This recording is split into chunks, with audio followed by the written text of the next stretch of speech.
Off the Secretary of State today. What's the message that the president is sending by having Jared Kushner be the one to take this trip?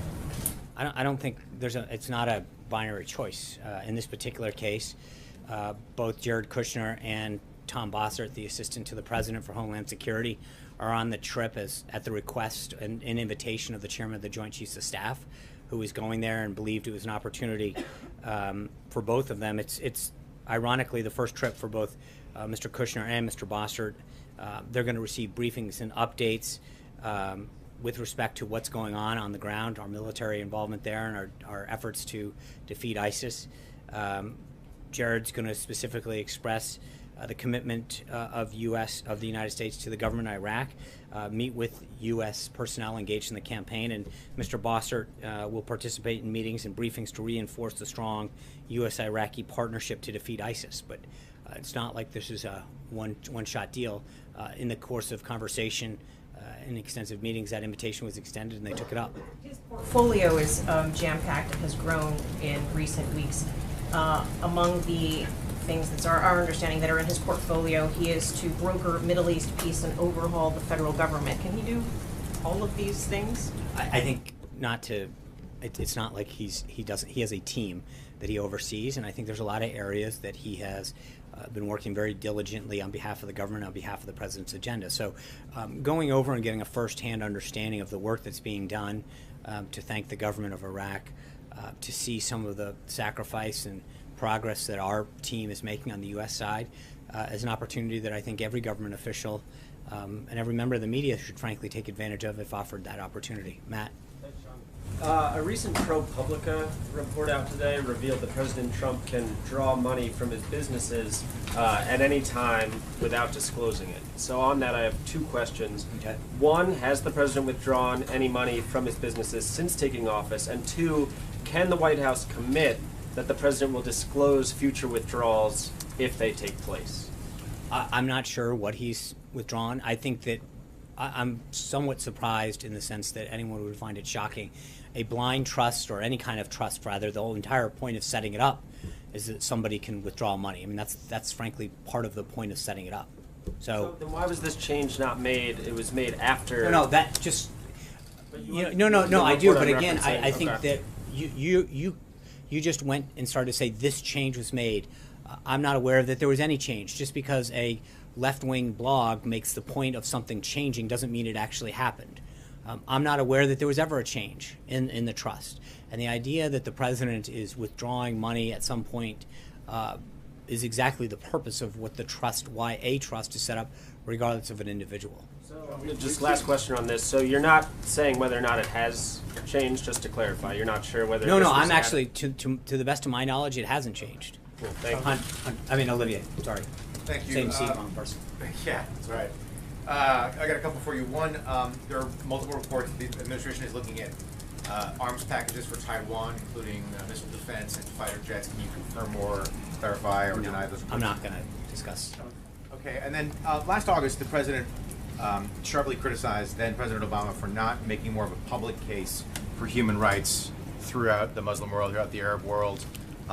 You guys have now said that it's better to raise those issues privately. I'm trying to understand the evolution of the thinking there. What changed his mind?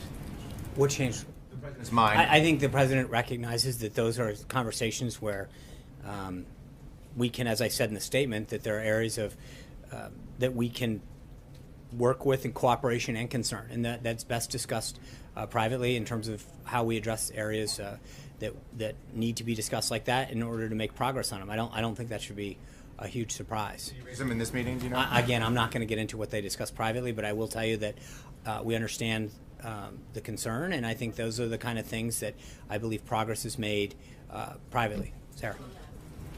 Thanks, Sean. I have two. One, has President Trump spoken with President Vladimir Putin about the terror attack in Russia? Not yet. I know that obviously the president of Egypt just left moments ago prior to me coming out.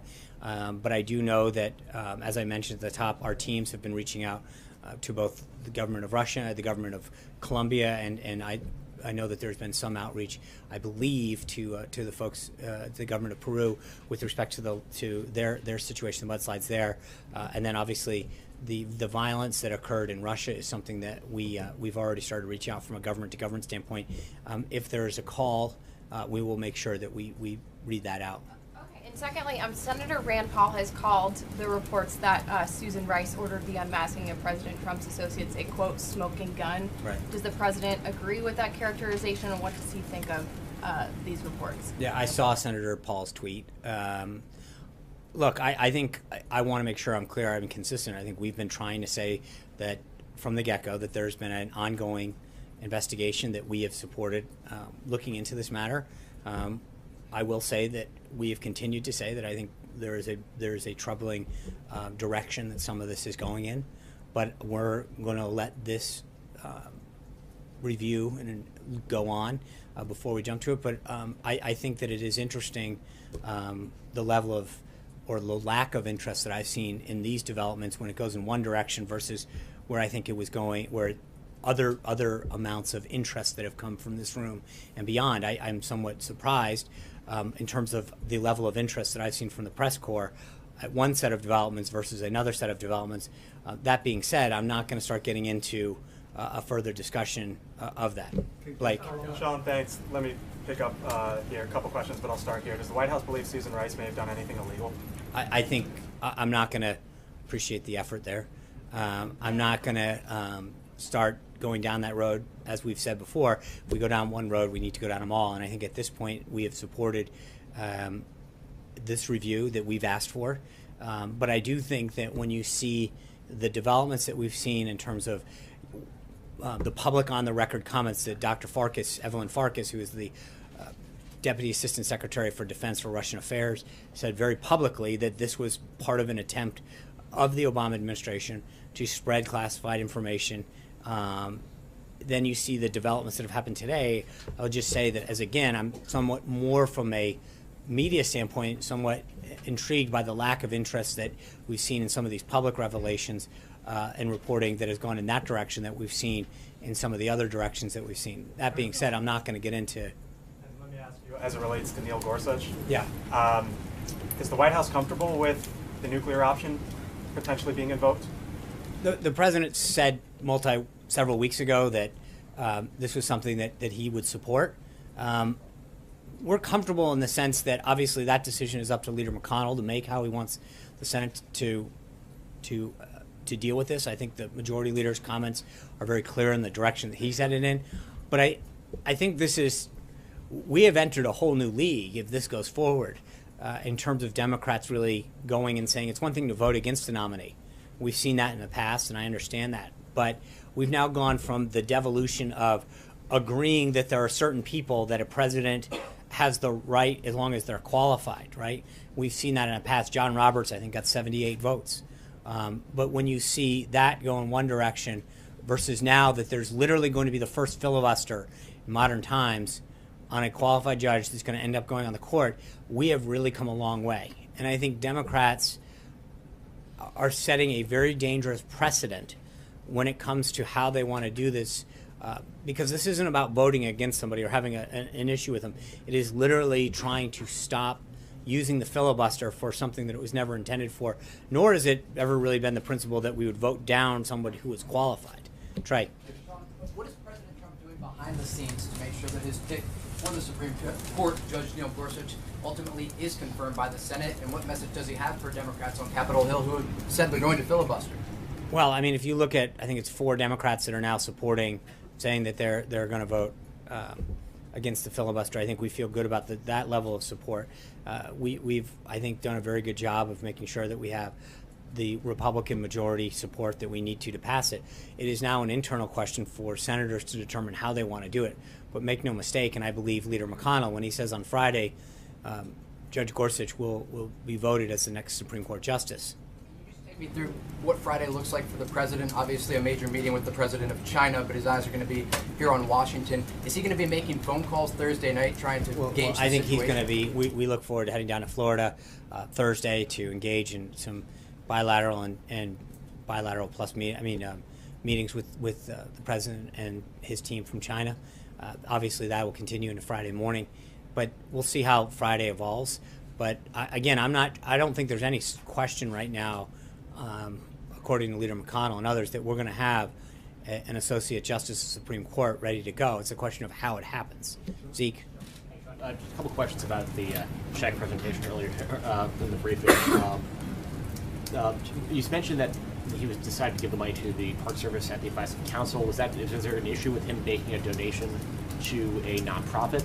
I think there was just that when given the options, he decided that there was a list of government entities that can accept donations. Ironically, it's not as easy to give money to the government as you would think, and aside from the IRS, and then I don't think you're giving.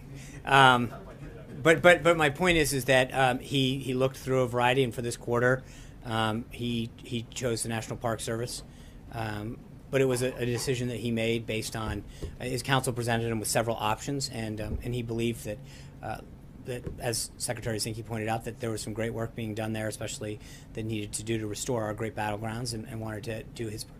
Speaking of giving money to the federal government, the president's been going to Mar-a-Lago again this weekend, has been facing calls from both officials in New York and in Florida, either to appropriate federal funds or request federal funds, which were not in the budget, for the additional security burdens that they have faced given his residences there and his travels to those places, or to reimburse those local governments out of his own pocket. Obviously, this is a president who is far wealthier than any president we've seen in modern times, and he has the capability to make those outlays. Is that something the president is considering, or has he decided to make those outlays to reimburse? Well, I think there's a few things. Number one, the request to go to Mar-a-Lago was something that the Chinese, that was negotiated with the Chinese, and so I think this is a very high-level visit that really has a huge impact on our both economic and national security. So, secondly, the president has an opportunity, as all presidents. President Bush traveled to Crawford. The President Obama went to Hawaii often.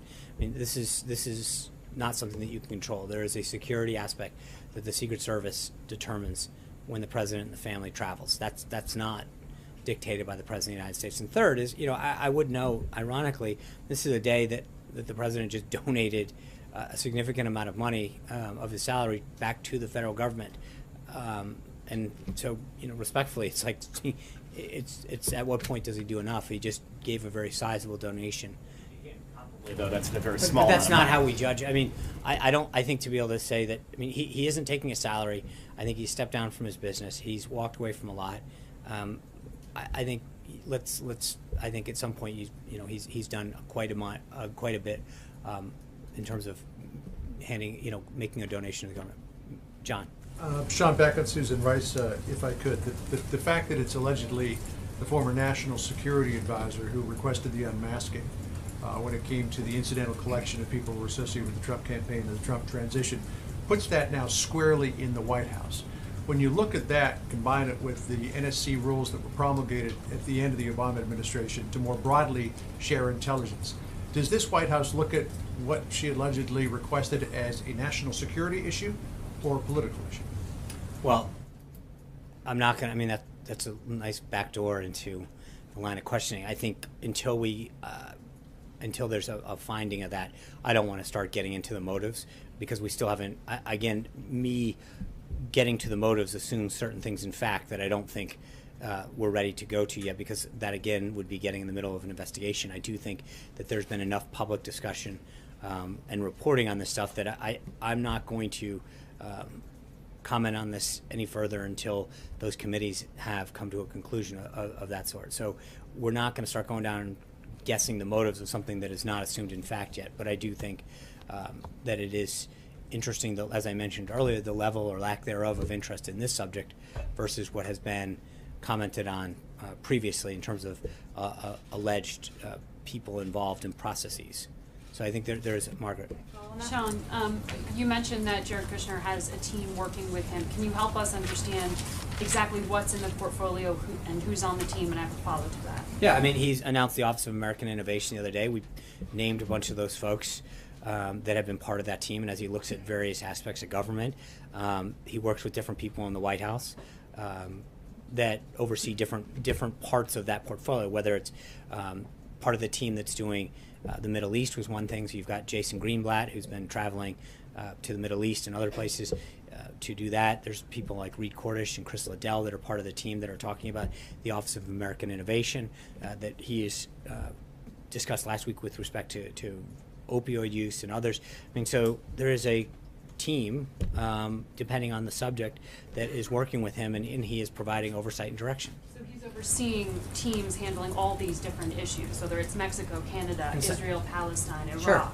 Saudi. Well, again, all of remember, that. on Iraq, don't go too far here. He was invited by the chairman of the Joint Chiefs of Staff, as was Tom Bossert, the assistant to the president for Homeland Security, to see the work that's being done there firsthand. I don't think to sort of then translate into he's overseeing Iraq is an accurate assessment. He was invited to go see something by the chairman of the Joint Chiefs of Staff, and he's doing it. But my follow on that is, I appreciate how he's in such a unique position and so trusted by the president. But there are people who could look at the situation and say, the White House isn't meant to be run as a family business. There are institutions with experienced diplomats who have Right. years of decades of linguistic and experience on the ground. But, with respect to what? With whatever these issues are, But the foreign policy issues in said, particular that right, you can you laid just out. be clear, though, because you just said with years of linguistic experience, so what situation are you specifically referring to? Well, it's partly why I was asking exactly what's in the portfolio, because it's our understanding that Mr. Kushner is involved with Mexico, that he's involved with Saudi Arabia, that he's involved with Canada, that he's involved with a number of different issues, China yeah, in and particular. I think that there has been, as he has made clear, initially during the transition, he played a very key role in helping facilitate a lot of those. But now that the State Department's up and running, he has started to push a lot of those. But there's obviously people that are going to continue. Pushing those to the State Department? Absolutely, but there's a lot of relationships that Jared's made over time with different leaders, Mexico being one of them you mentioned, that are going to continue to have conversations with him and help facilitate. That doesn't mean by any means that it's being done without coordination with the State Department. Quite in fact, the opposite. He's continued to work with them and to facilitate an outcome, but he brings a perspective to this and began doing that during the transition. But again, it's not a binary choice where he's doing this at the expense of somebody else. So he's a direct line to the president, whereas the other institutions are not. Okay, great. That's even better then. I think that's a win for our government. Shannon. On healthcare, has the president been reaching out, or anyone in the administration, to Democrats in Congress? Can you say specifically who? And does he still see the opportunity to work more closely with Democrats, given the difficulties with the House Freedom Caucus? Yeah, I think the president has made clear that he intends to work with anyone who wants to help him get to the number of votes. He obviously had a very productive discussion this weekend with Senator Paul. I know the vice president has been actively engaged, as well as other members of the staff, with members of the House in particular. And they're going to continue to try to find a way forward. But there are some, I'm not going to expose every member that's had some of these. Some of them want to back channel this to offer solutions and constructive ways forward. But those conversations are happening at several levels within the White House to see if we can find a way forward to get the number of requisite votes. But the president continues to work hard. He's having these conversations. Members have reached out to him to make their suggestions known, and so that's. But we continue to feel optimistic in the sense that there's a lot of constructive ideas that are coming to the table to get us to a way forward on healthcare. I just want to make one admin announcement. Tomorrow, the president is, as I mentioned, he's giving a speech tomorrow with a roundtable of CEOs on the American workforce, and then tomorrow he'll be speaking again at the American National Building Trades Union. So we'll have some kind of background briefing before the day because he is speaking live. So we will, on the guidance tomorrow, have something for you in terms of what we'll do for a briefing. We're working on that now.